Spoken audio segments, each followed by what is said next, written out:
Good morning, everybody. Welcome to this Friday's webinar with Annika Digital. It's myself hosting today. I think Darren's doing the school run. I'm very happy to welcome James. Hello, James. Hi, everyone. So James is one of our regulars. He does a lot of the training as well. He'll give a little bit more of a description of what he's doing in just a second. But he's doing competitor links research, which is a very fundamental part of SEO. So while we're just making sure we got a few more people arrive, you should be able to go and get the handouts top right. They're available to share. We've got a couple of polls to do. And also the video is available in a couple of hours. So if you're brand new to Annika webinars, you're very welcome. Good to see you here.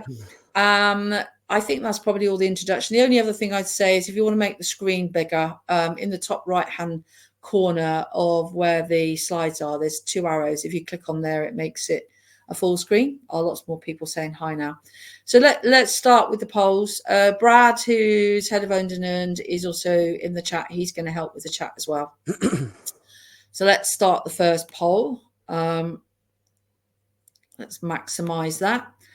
So are you or your company doing any SEO activities? You can tick more than one as long as I press the right button. No, I'm not working for a business at the moment, or our business does not do SEO. Yes, we do content and on-page SEO. So this is sort of everything to do with writing blogs, writing SEO pages, the meta tags and stuff. Yes, we do technical SEO, which is the stuff that James usually does. Yes, we do link building and off-page SEO, which is what James is going to be talking about. And yes, we're doing generative search optimization to try and get you found in the Google AI overviews. I've added that in because it's really new when we do lots of seminars and things on that, and just thought it'd be interesting to see how many of you are doing that as well.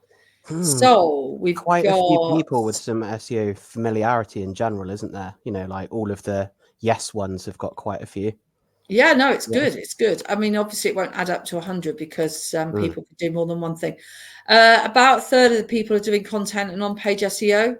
21% are doing technical, 21% doing on-page, and then about half that number, 11%, are doing generative. It will go up a little bit. We've got about 15 people responded so far, so I expect that will change. So let's go back. Let's close that poll and let's go and do the next one. So let's just actually sort of ask something similar. So we're just, because this is a yes/no answer. So in terms of your SEO, do links form part of your activity mix? So if you're not doing it, don't answer. If you are doing it, please say yes or no.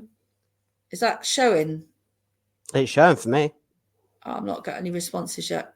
Yeah, sometimes it lags a little bit. There we go. I'm starting to see responses now.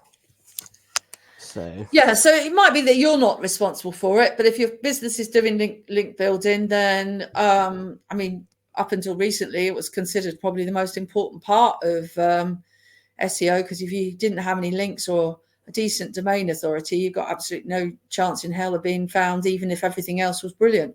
Oh, it's a good percentage. It's nearly, it's just over 80%, isn't it? So that's great. So the stuff that you're doing today is going to be really relevant.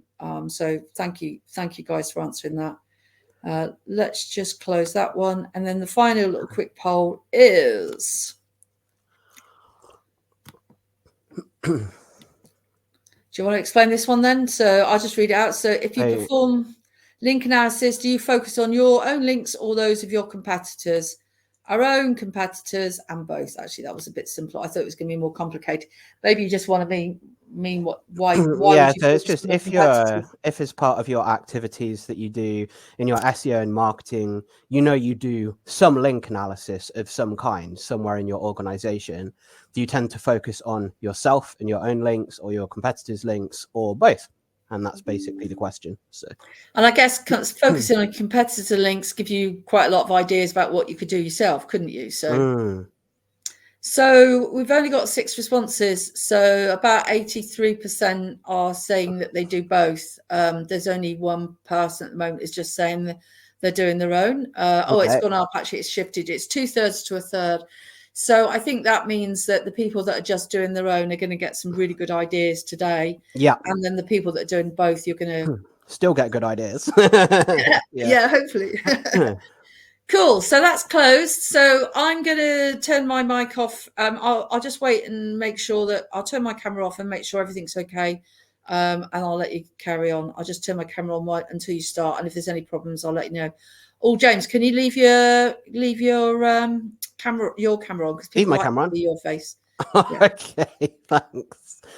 All right then. Okay, I guess I'm leaving that on, so that's fine. So you guys should all be able to see my presentation, which has been shared. And so I'm just popping that full screen myself as well. And today we're going to talk specifically about competitor links research. It is research which is specifically aimed at people who are doing SEO or search engine optimization. And that's because links are important for SEO still. Potentially they're decreasing in importance over time, but as of now, they're still important in my opinion. And yeah, so obviously if you're doing SEO, you'll get a lot out of this. Even if you're not doing SEO, just knowing that, you know, there's tools out there and you can see which websites are linking to which other websites, and, you know, where press is kind of hitting your competitors and stuff like that. Actually, some of the tools that people in SEO use could actually be used by people in a press department as well. So there is actually some kind of cross-pollination of usefulness. So hopefully it's going to be handy. So first of all, a little about me. So I do technical SEO.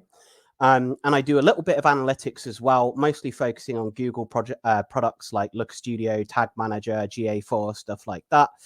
But technical SEO has definitely been the bulk of my career since I started doing SEO in 2009, which was like literally straight after I graduated from university. So I also dabble in Python scripting, and recently I've been doing little bits and pieces in terms of using Python scripts to interact with AI APIs, such as OpenAI's API. So I can sort of create a spreadsheet with hundreds of prompts in, and I can send all of the prompts off and get responses to all of them. And it kind of just makes it a bit more scalable. I've also been playing with AI agents recently as well. So that's stuff like Mind Studio, N8N, and stuff like that. And they're kind of platforms where they kind of almost give you like a canvas, almost like if you've ever done any design work and you've used something like Figma, and you can see like, oh, here's like the mobile view, here's the desktop view, and you can see how everything, all the different design elements flow into each other.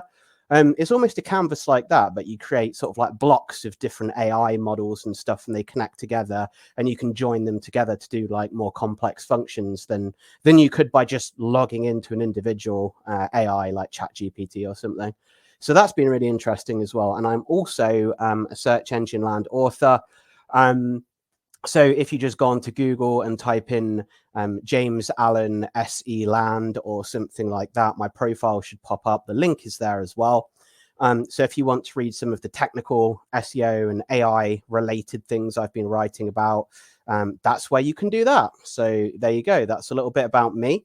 And now we're going to say a little bit about Annika Digital, which is the agency that I work for, which is why I'm here today.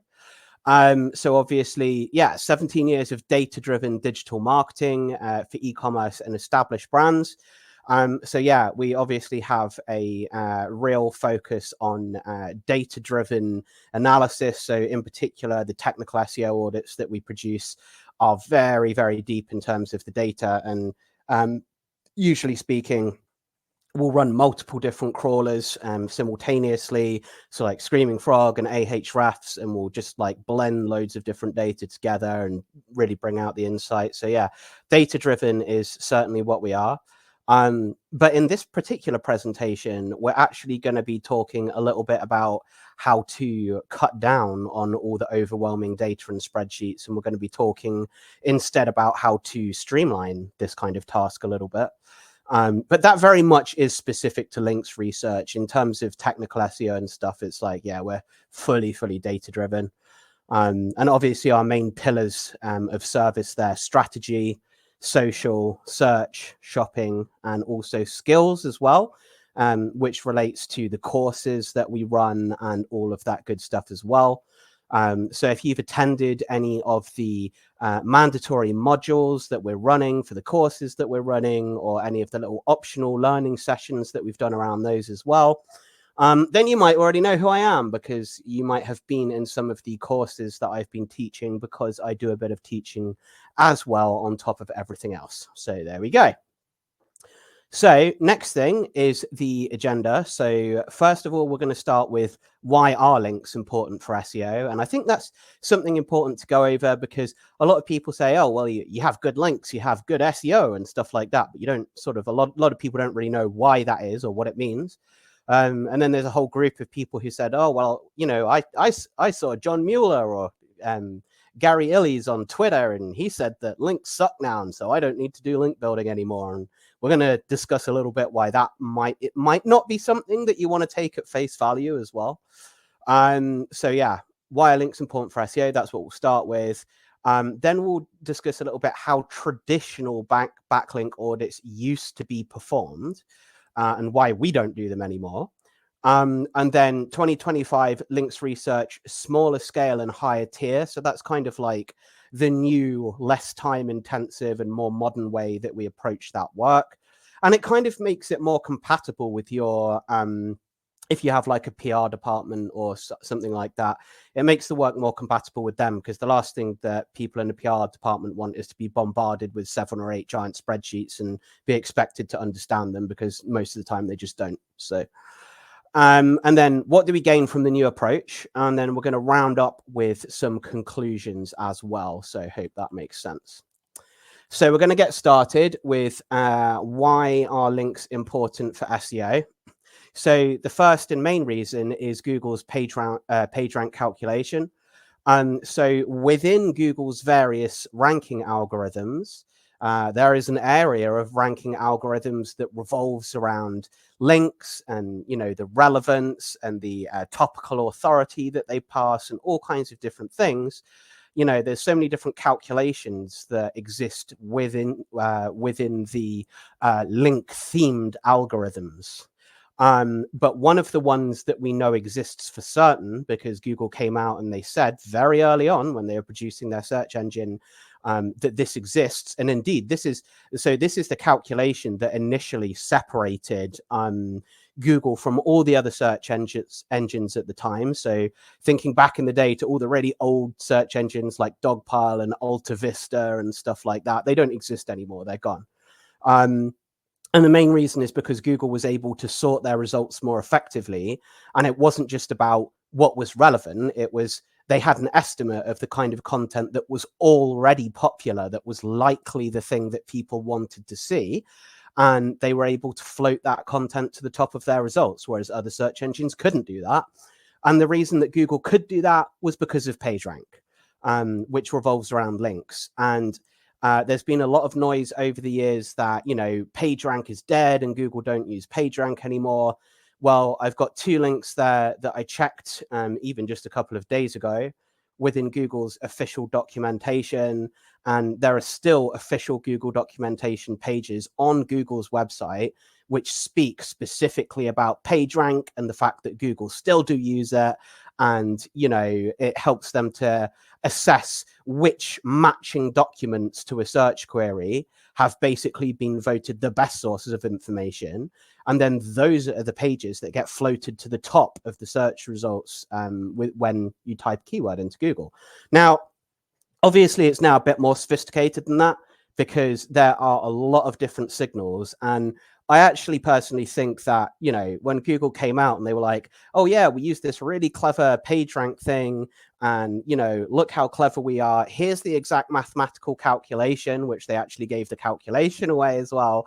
I actually think they've kind of been kicking themselves a bit over the years in terms of the fact that they released any of that information, because obviously, if you're going to use links on the web as a kind of voting system where pages which receive stronger and more authoritative links from bigger websites, they're then considered to be bigger and more authoritative, and they inflate and they float to the top of the search results. you know, if you give away the information about that, then obviously people are going to try and manipulate it. People are going to go out there and be like, well, maybe I could buy some links from this website and that website, and then Google will think my website's more important, and then I'll rank higher for more keywords. And in fact, that's exactly how things used to work. And then obviously over the years, Google came out with their Penguin algorithm change, which was that was during a time. So in more recent times, Google kind of have their core algorithm engine, and they kind of drip feed small changes into it intravenously. But that didn't used to be the case. Google used to come out with like big named updates, and they're like, we're going to do this, and it's going to make a huge difference to the search results.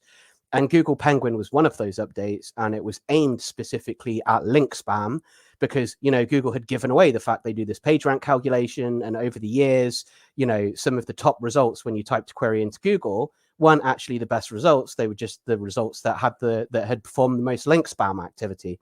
And Google got annoyed, and so they released Google Penguin, which was an update meant to tackle that.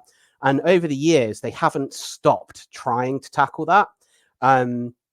And also, you will see in the press, you know, lots of Google employees will downplay the importance of links. They'll say stuff like, well, you know, links is no longer a top 3 ranking factor, or, you know, links haven't have diminished importance over time to us at Google and stuff like that. And so they have a clear desire to move away from links as something that's important to their ranking algorithm. Because even with all their changes and sophistication, there are still ways to build links that boost your rankings, right? So it's just something they want to move away from as a ranking factor, but they haven't been able to do it yet because there's nothing good enough to replace it with. So, but the key thing to remember here, so PageRank uses links between websites as a kind of voting system. When a page from one site links to another page, that's like a vote of confidence. So if one website has, you know, if the BBC has a press release and it links to, I don't know, your car insurance website, because your car insurance, your MD from your car insurance company shared some data and information with the BBC, which helped them to prove something and produce their story that they were writing. Then you've got a great big link from the BBC, and then your car insurance company becomes a bit more important as well, and stuff like that. So, but yeah, when a page from one site links to another page, it's a vote of confidence in terms of authority and popularity.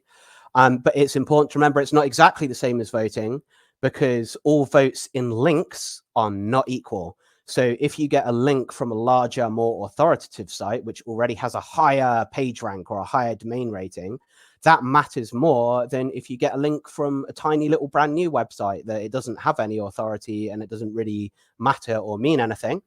And the reason that it's evolved to be like that over the years is because at the beginning, when PageRank was quite a lot flatter and it was more about the volume of links that you had rather than the quality of the links, obviously people thought, oh, well, I'll just like spin up a new spam website and I'll generate 1 million pages, and then I'll link to my other site one time from each of the 1 million pages of my spam site, and then I'll have 1 million links, and then I'll be the most important website in the entire world. And at one point that was a thing that worked. That's definitely not a thing that works now. So you need to be aware that links from more authoritative sources are really the ones that matter. So as stated, link quality matters more than link volume. So you want to aim for more authoritative links, probably with an Ahrefs domain rating of 70 plus, I would say. So as I have mentioned earlier, Google never discontinued and got rid of PageRank, but they did get rid of something called TBPR, or toolbar PageRank, and that was a lot of years ago. So essentially, there used to be a little browser add-in that you could install on Firefox. So this goes back before Google even invented their browser, which is Google Chrome. And they were still like helping Mozilla and making little add-ons for Firefox and stuff like that. And they made a little toolbar called the Google Toolbar. And if you installed that on Firefox, when you were browsing around the web and browsing different pages, there was a little 1 to 10 bar on the Google Toolbar, and you could actually see a watered down and simplified version of what the PageRank was for different web pages.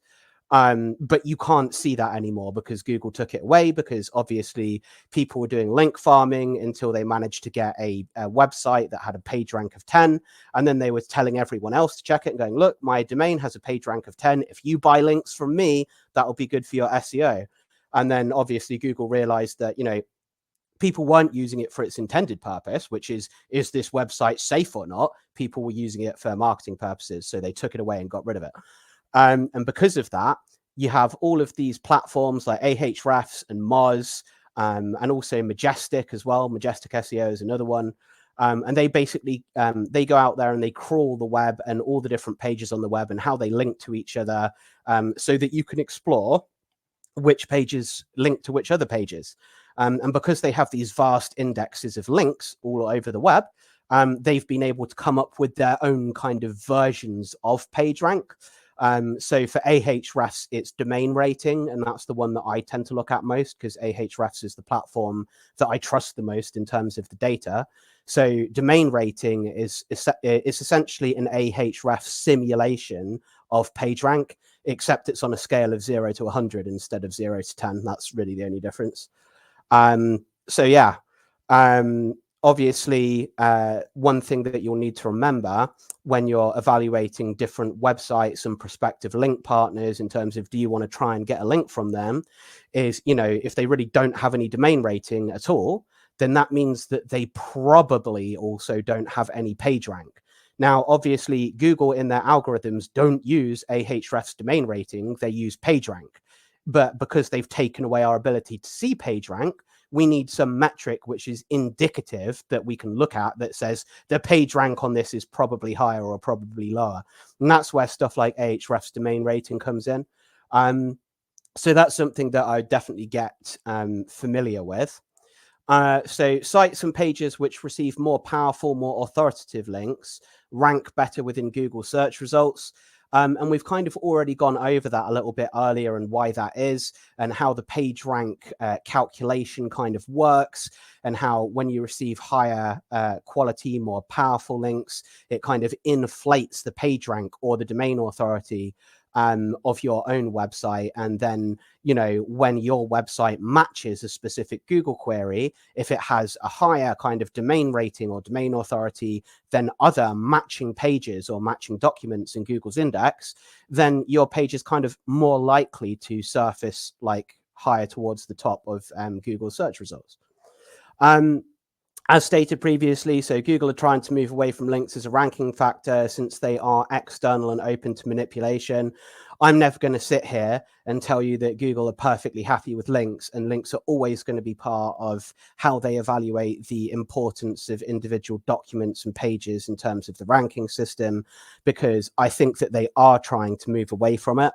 And perhaps in the future, AI will prove to be so good at evaluating the trustworthiness and the accuracy and the content of an individual web page that, Google might return just the best and most relevant document via AI analysis of that document, rather than having to rely on popularity metrics to say, well, other people already seem to think this is good, so it's probably good, so I'll put it at the top, right? Because that's kind of how it works right now. So I think in the future, there'll be more critical interface and interrogation of individual pages via AI. And I think that will be the key for Google to begin really moving away at speed from links and link building and stuff like that. But they haven't been able to do it yet. So at the moment, it's something that's still important. And at the moment, you need a high domain rating powered by authoritative links in order to rank properly within Google's results.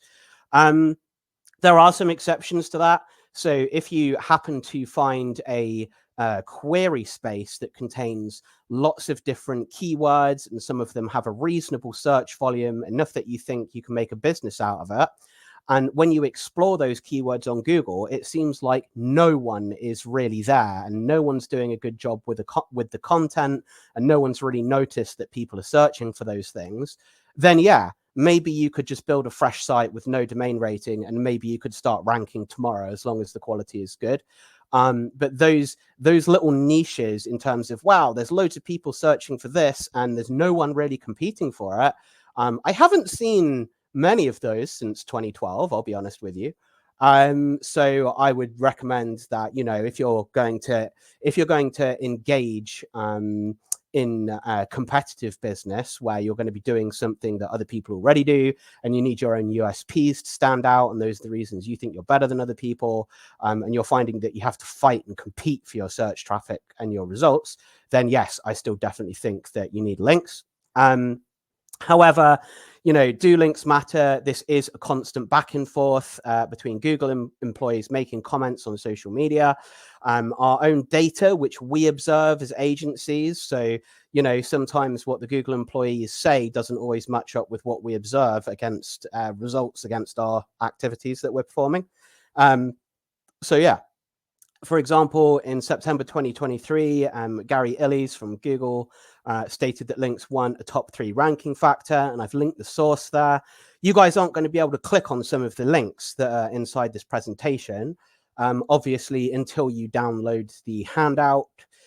We may also, I've actually kept like a separate notepad text file of all of the different links as well.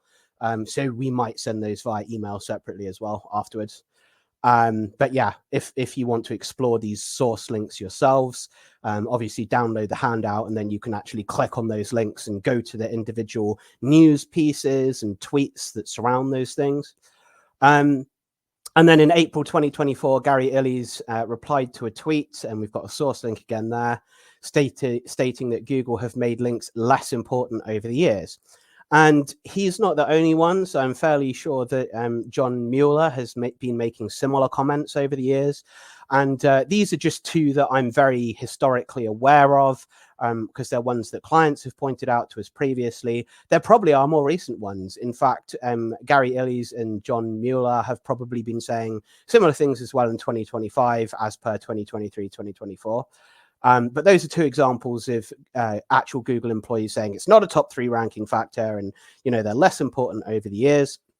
And then later in 2024, Google then suffered a search engine API documentation leak, which then showed that actually, yes, they still use links as a ranking factor. And the reason we know that is because when those documents were interrogated, there were multiple references to PageRank within those documents. And due to that, obviously, PageRank is basically the critical and core component of Google's search algorithms, which essentially, you know, make links important for SEO. So if links truly aren't important for SEO at all anymore, and it's like, oh, Google, you know, we're downplaying it, they're less important over the years. Google doesn't really use that anymore. But then, you know, there's this documentation link, and PageRank is plastered all the way through the document. So just kind of depends what you make of that. Obviously, I've put a little link at the bottom there, which is actually just a Google search, and you can perform or repeat that Google search. And inside of that Google search, you'll find lots of different news pieces and articles, and you'll find instances of people saying, hey, you know, like PageRank seems to have been mentioned in these leaked API documents and stuff like that. And the thing that I found most amusing of all is that if you look at the screenshot on the right, when I said Google documentation search engine API leak 2024, are links still important? Google's own AI overview turned around and said, yes, the links still matter. And the links from our own documentation actually show that, you know, links still matter for SEO. So I actually just found that really funny. But yeah. So I think we can say with some confidence that, yes, Google don't want links to matter. And we can see the reasons why, and it makes good business sense that they don't want links to matter. And yes, they probably are taking steps to move away from links mattering, but they still matter for now, is personally what I believe. So the next thing, think of links as an irrigation system. So you can, this is just a quick diagram that I drew up. And then in the middle there, you kind of have like a big water tank, and it's filling up because you have these big blue pipes of SEO authority coming in from like the Telegraph and the European Business Review, BBC News, the iPaper, Bustle, and stuff like that. And so they are pushing water or SEO authority into the website. And then near at the bottom of the diagram, you can then kind of see like the pipelines going out from the root domain to all of the different pages, like the homepage, and then that links to more deeply nested pages and category level pages and blog posts and things. And that authority then all trickles down through the site. So this is the best way that I can think of. Is like, yeah, you just imagine that your website is basically a farm, and your big water tank is like your big reserve of SEO authority, and then all the pipes that go out to all the different fields and crops and everything, they're like your internal links. And then all of the pages on your website, they're like, I don't know, they're like individual crops like tomatoes, or they're different field plots or something like that, right? And that's the best way that I can kind of describe how it works more visually. So there you go. So yeah, focus on link quality, not quantity. So link power matters most. You want to be cited by mainline news institutions. So if the link revolves around your direct business activities, so like things like charity engagement, special research, instead of your core services, that's not necessarily a big deal. So the point that I wanted to make there is like if you're a car insurance company and you engage in something really good, like some kind of charity run where you sponsor something or someone, and then it blows up in the news and you get a link from the BBC and it's really powerful, and then someone in your company comes back to you and says, well, that link doesn't matter because it's not about car insurance, so it's not relevant. It's like, come on, dude, we just got a link from the BBC. It's highly authoritative. It's clearly going to boost, even if the people who flow through that link from the BBC aren't necessarily a good audience in terms of car insurance, which is a fair point. Does that really matter if it's going to really push up the SEO authority of the website and make all of the Google rankings go up and get us loads more traffic? No, it doesn't. So the whole point of this slide is focused mostly on gaining really powerful links. And whatever you have to do that, do it. Don't get hung up about, oh, I'm a pet shop and this link isn't specifically about dog food, because links about dog food aren't going to get you powerful links, because the BBC's probably not going to run a story on, a boring dog food brand, right? To be quite honest.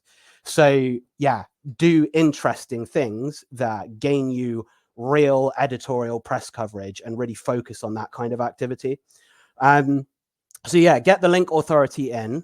And once that's done, once you've got the link authority in and you've got these really powerful links, however relevant they are, whatever, but really powerful links pointing to your site, then you can allow your website's internal link structure to, through its anchor text and stuff, to apply the relevance as the authority cascades downwards through the website, right? So that's something that's really important. Obviously, you don't want wholly irrelevant links. So it should at least be related to your business or something that your business has done or is doing. But yeah, you'll often find that links which are extremely hyper relevant result in very dry topics that are not newsworthy, that don't gain editorial attention. So you actually have to kind of tread a tightrope with relevance, because if stuff is too relevant, then it's going to be very dry. If it's not relevant enough, then it might not kind of connect with you in your domain in SEO terms. So, but yeah, don't engage in volume-based links research. Most links within a backlink profile don't contribute to the rankings. So you'll find, like, in a backlink profile, there'll be like, I don't know, 3 to 7% of the links in that backlink profile are the ones that are actually moving the rankings, and like all the other hundreds of thousands of links basically don't matter. So how backlink audits used to work and why we don't do it anymore. So this is just like a typical screenshot of like an old school backlink audit. And what you would do is you would audit all of the links that point to your own website, and you wouldn't look at the competitors. And you'd export all of the links from all the different tools. So all of the links from Ahrefs, all of the ones from Moz and SEMrush and Majestic SEO. And then you'd normalize them by pulling them all into a central spreadsheet, and you'd remove the duplicates, because yes, there'd be some links Ahrefs found that Majestic didn't find, but there'd be some of the links they found that were the same. So you'd have to normalize the data and remove the duplicates. And then at the end of that, you would essentially import some metrics from the different tools. So here, I think we have CF and TF there from Majestic SEO. So that's citation flow and trust flow. And then there's PA in there, which is obviously page authority, which is from Moz. And I think in that particular one, going off the size, oh, you can see at the end there, okay, DOM-RAT would be domain rating from Ahrefs. Your URL-RAT would be a URL rating, which is also from Ahrefs. And so you'd pull in all of these different metrics, and then you'd create like a SEO authority column right at the end with a custom formula, and it would balance and weight all of those different metrics from all the different platforms. And you'd end up with your overall SEO authority rating after blending all of those metrics together. And then all of the links which had like the lowest rating, you'd say, oh, those are all spammy links, and I'm going to put them all in a text file, and I'm going to send them to Google, and I'm going to disavow them in a disavow file that I'm sending to Google, and that's somehow going to make my Google results better. But this took absolutely ages, and it was a process which was entirely focused on your own links, not your competitors' links. So it wasn't actually telling you how to build better links and build a better future. It was just, oh, here's some spammy links, we can get rid of those. But it wasn't moving you forwards in any way. It was just stopping you moving backwards, which is not really a very forward-thinking way, in my opinion, to do links research.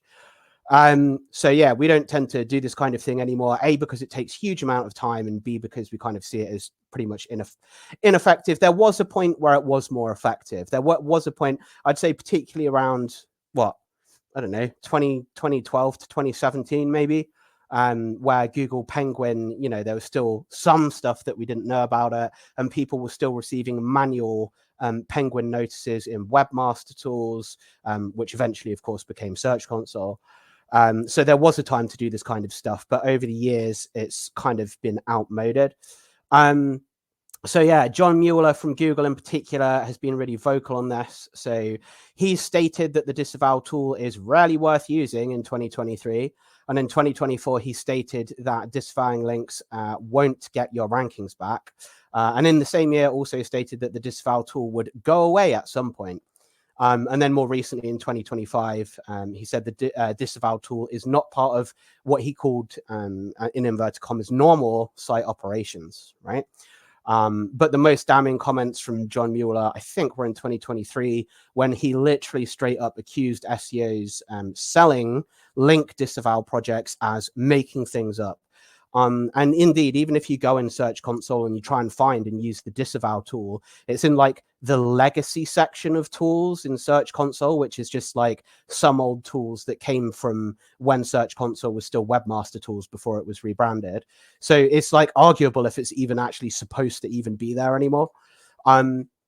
Now, you may notice I've been a bit of a hypocrite here, because earlier I said don't listen to Google when they say stuff, and now I'm saying you should listen to them.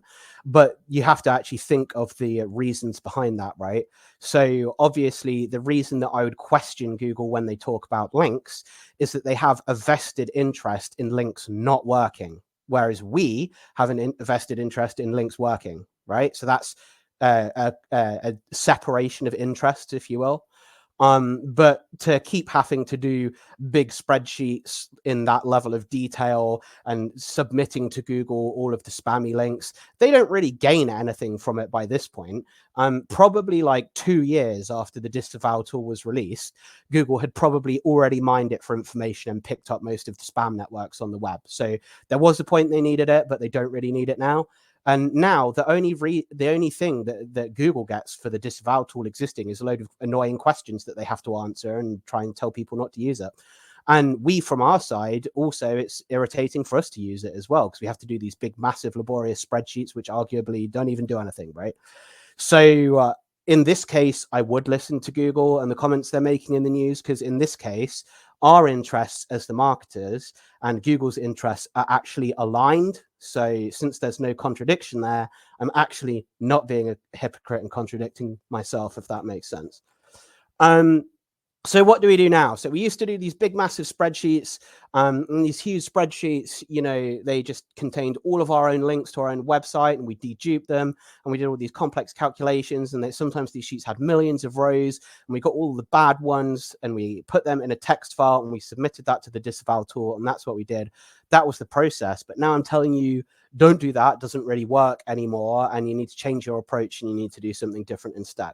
So what we're going to do now, instead of overly focusing on our own links and big, massive multi-day spreadsheets that takes ages to produce that you submit to a disavow tool and it doesn't even do anything, instead of doing that, we're going to focus on the future and how do we do research that finds the types of opportunities on the web editorially where we might be able to gain coverage that actually matters.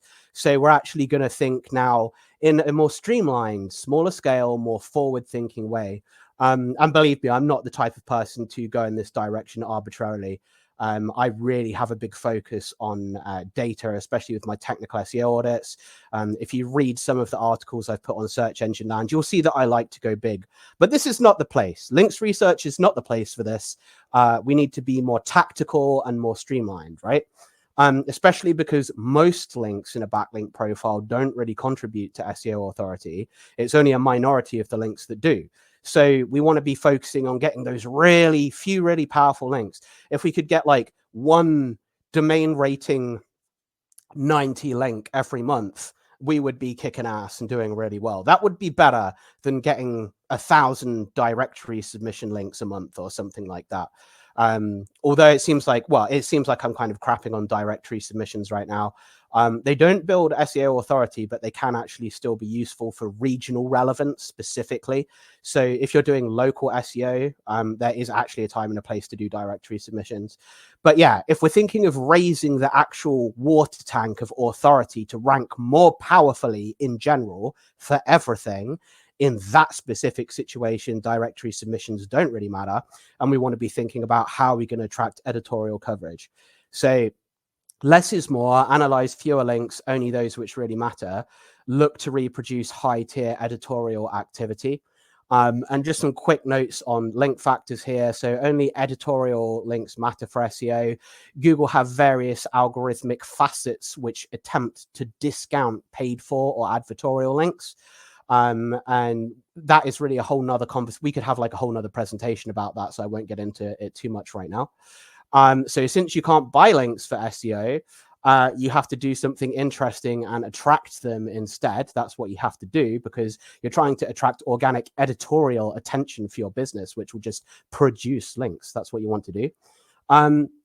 Links which use the no follow attribute won't pass SEO authority. So you want followed links only. There is no follow tag that you apply to links in the HTML. It just means don't apply the no follow tag, and then the link is followed. So that's fine.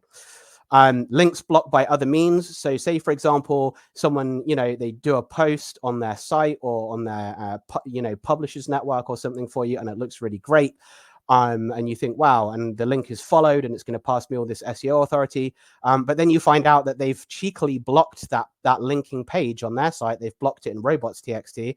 Again, you're not going to get the link value. So you do actually have to be careful, because there are lots of really good publishing networks and platforms and editors out there who you can get in contact with. But there are also a lot of publishers who use tricks to basically devalue the links that they're selling you, which is really cheeky and naughty. So you have to be aware of some of those things as well. In content, links matter more. So links in like sidebars and navigation and footers and stuff. No, not what we're talking about. We're talking about a link that means something from inside a piece that is about something about you and your business. That's what you're trying to get. And it's supposed to be editorial in nature. Links from low quality sites don't really matter. We've been over that in a lot of detail. Digital PR now matters more than it ever did before. So 2025 links research, smaller scale and higher tier is what we're moving on to now. So with this approach, we advise only looking at like 10 to 15 links. And it might be that you say, okay, well, I'm going to look at 3 of my own top links, and then I'm going to look at a few of my competitors as well, 2 or 3 of my competitors, and I'll look at 3 links each from their sites as well, something like that. And we're going to use Ahrefs to do this, which is my preferred platform, but you can do very similar things in Moz, SEMrush, and also Majestic SEO as well. But we're going to apply filters to match only the most powerful editorial SEO authority passing links.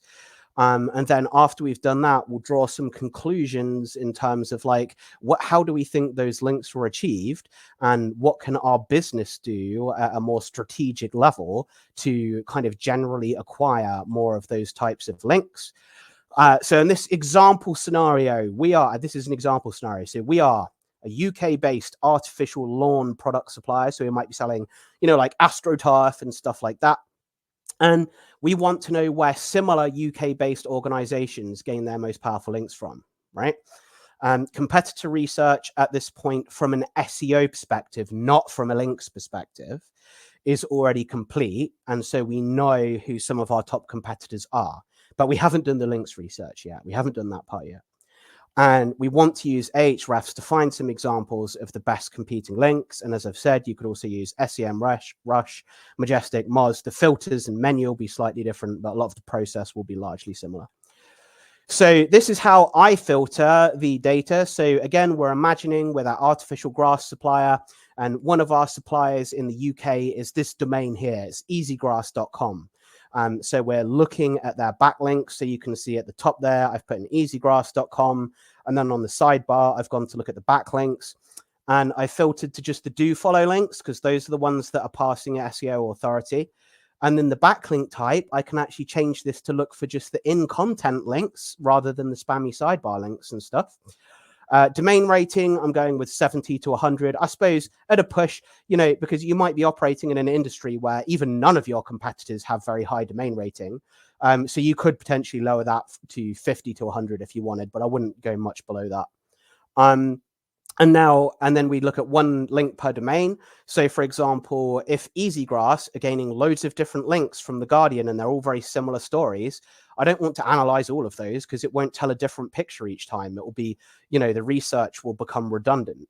So one link per domain. And then we want to look at all the links, and we don't want to show the history. So we just want to see only the live links. And the last thing that I've done on that page as well is you can see that very bottom little green box there, which says DR and a little arrow pointing down. All that means is that I've sorted all of the inbound links by the domain rating of the website that hosts that link. And so you can see Easygrass already, they're getting some links from The Guardian and The Times.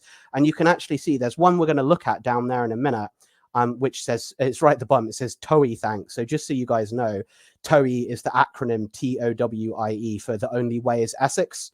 And it's a thanks page because Easygrass supplied some artificial grass to the set of The Only Way is Essex for ITV. And so they got a link from ITV. There's something you might not think to do. There's something you might be able to do, right?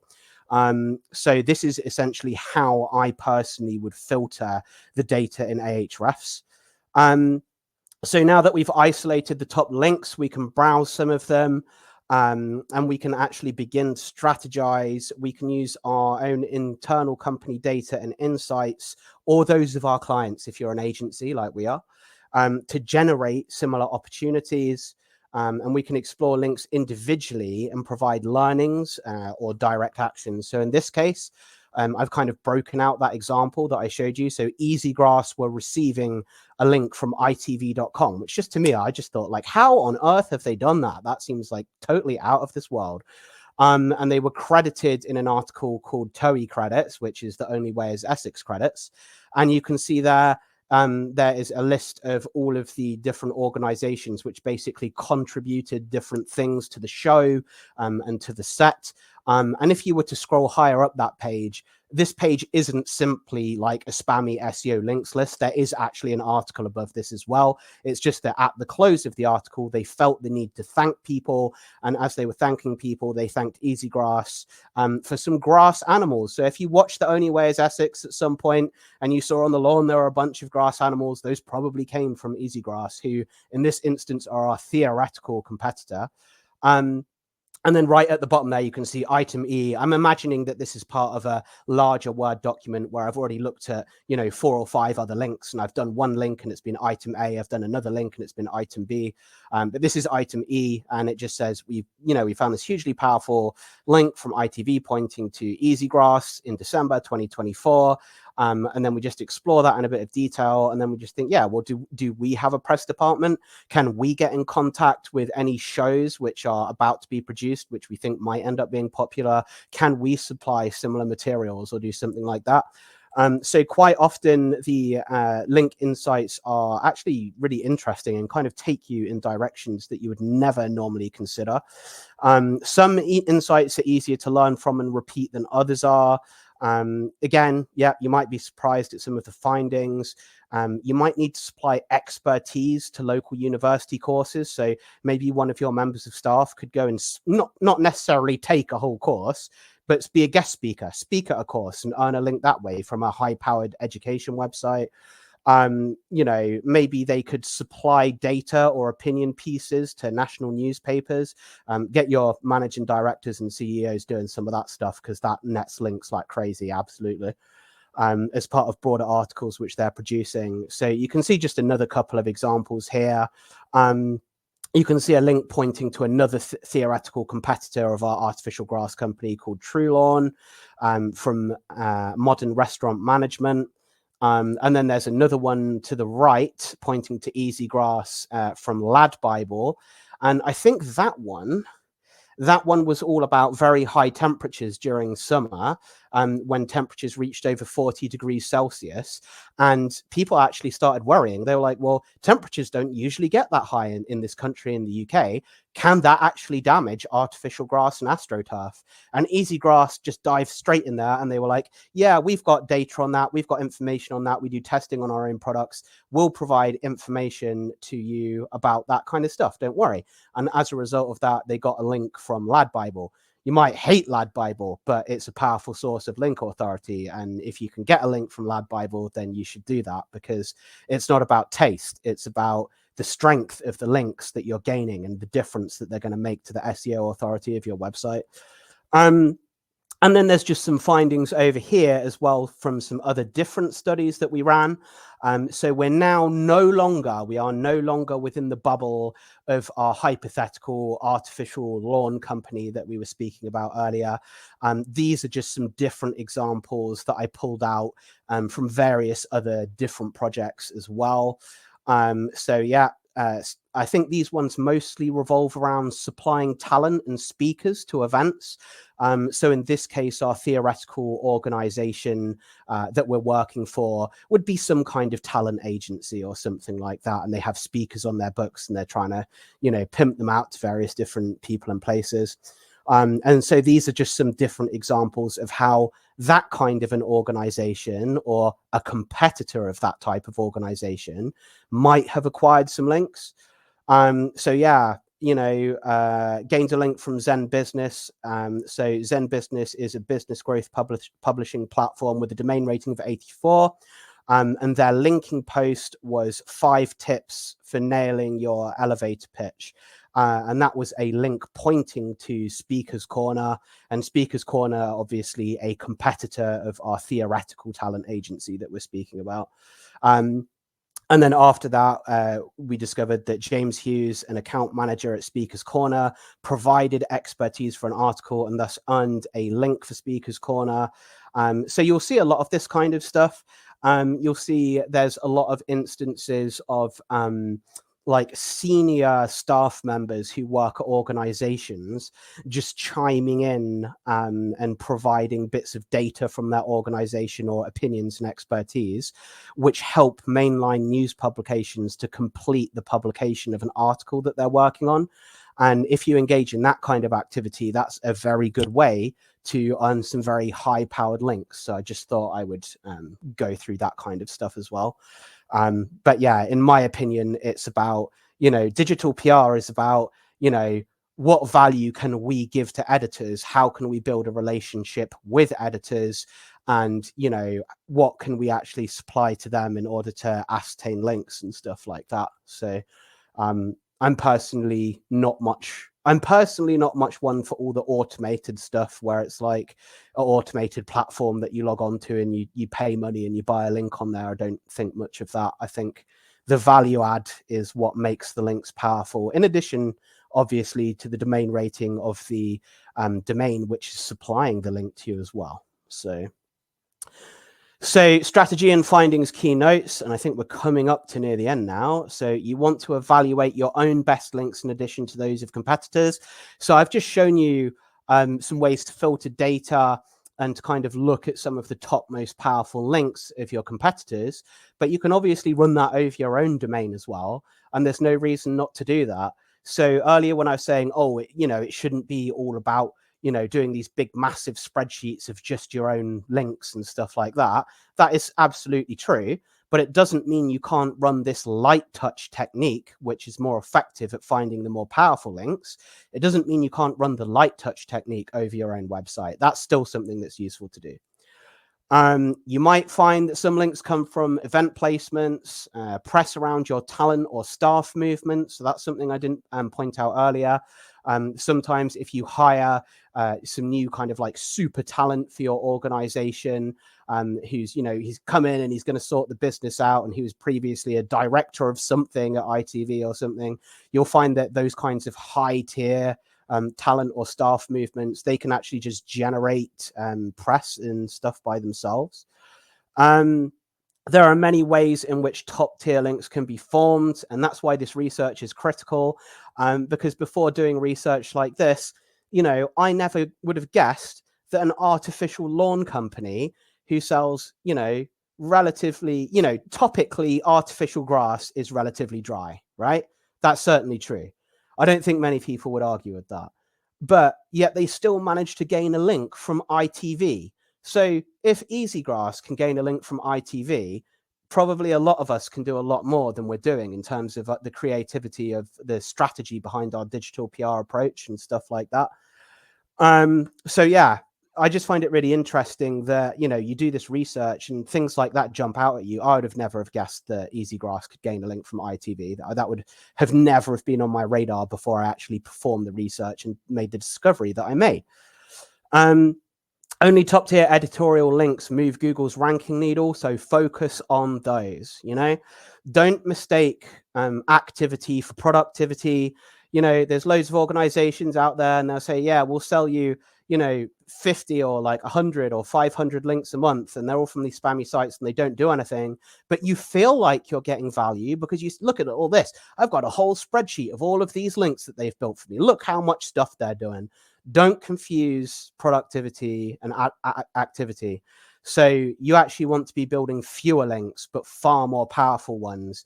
And you want to really focus on what can we do to either tell a story and get it covered editorially, or get involved in a story which an editor is already writing and provide something useful to them that could gain us a link. So that's the kind of activity that you want to be doing.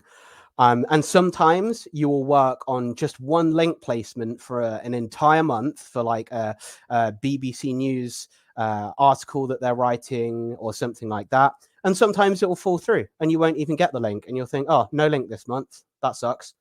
But it's because they are the only types of links that really move Google's ranking needle. It's still worth taking that approach, because the times where you do win and the times where you do get those powerful links, you will observe a powerful shift in your search results. And that is the fact of the matter. So it really is a case of, do you want to look busy and fail? Or do you sometimes want to, do you want to aim at doing something really good and big and impressive and sometimes fail, but the majority of the time succeed and actually gain more results than you otherwise would have? And that's my perspective. Yes, it's a more complex approach and requires client engagement to produce link-worthy material. I've written link-worth material there. That's incorrect. I should have put a Y at the end. But yeah, link-worthy material is what I meant. Insights can then be passed to your team's internal digital PR department if you have one. Or if you're an agency, you might be working with some larger clients and they might internally have their own digital PR or content department or something. And a lot of these insights can flow through to them, and there can be sort of like secondary education benefits where they learn a little bit more about the importance of the digital side of the work that they do and how critical like the web links and stuff like that are. So traditional SEO link building, where you pay for volumes of listings, is no longer effective for boosting SEO authority. And I did point out earlier that there are some times where you still might use regional directory links specifically. They're not boosting your SEO authority, but they are providing specific regional signals for your local SEO. So that is fine if you're trying to do local SEO. If you're not trying to do local SEO, then really none of those types of links matter, and you should just basically focus on building highly authoritative links. So what do we gain from the new approach? Instead of researching high volume, low barrier to entry, barely effective links, we now research high tier editorial links, which could move Google's ranking needle. In other words, we unlock the ability for our work to actually do something, which is, I'm sure, is something that everyone wants, right? I always want my work to do something. I want my clients to be sending me glowing reviews via email and saying how great it is and how good the results are. That's what we want. We want work that does something. Is this the last slide, James? I'm going to skip the next 3 slides, so it's fine. Okay. What I'm going to do is, because it's 10 o'clock, a lot of people leave at exactly 10 o'clock. Okay. So I think I'll just jump along to the end slide then, because this is the most important part here. So the main part is, it is more effort from both sides, yourself and the client. And you both need to commit involvement, but it's work that will actually produce results and do something.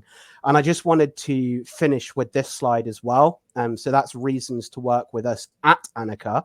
So we are at the forefront of organic digital activities, including SEO. We utilize multiple internal departments, including accounts, SEO, content, and digital PR.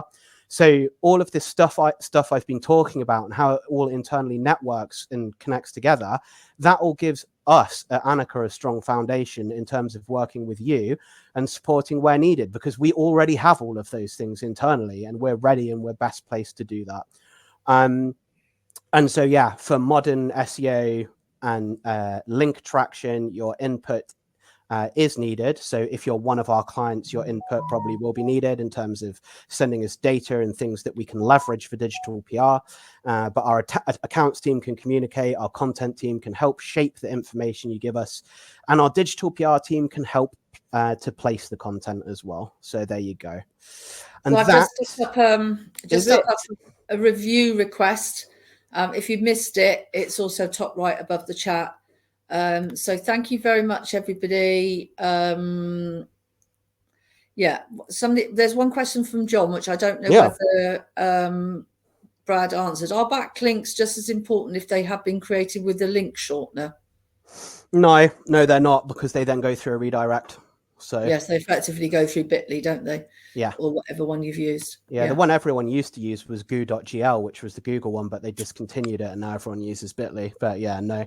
If the links go through a URL shortener, then no, they don't really matter that much for SEO, because it means they're going through a redirect, which partially devalues the link. So excellent. Well, lots of love here. Yes, it was recorded, so you will get recorded in a couple of hours.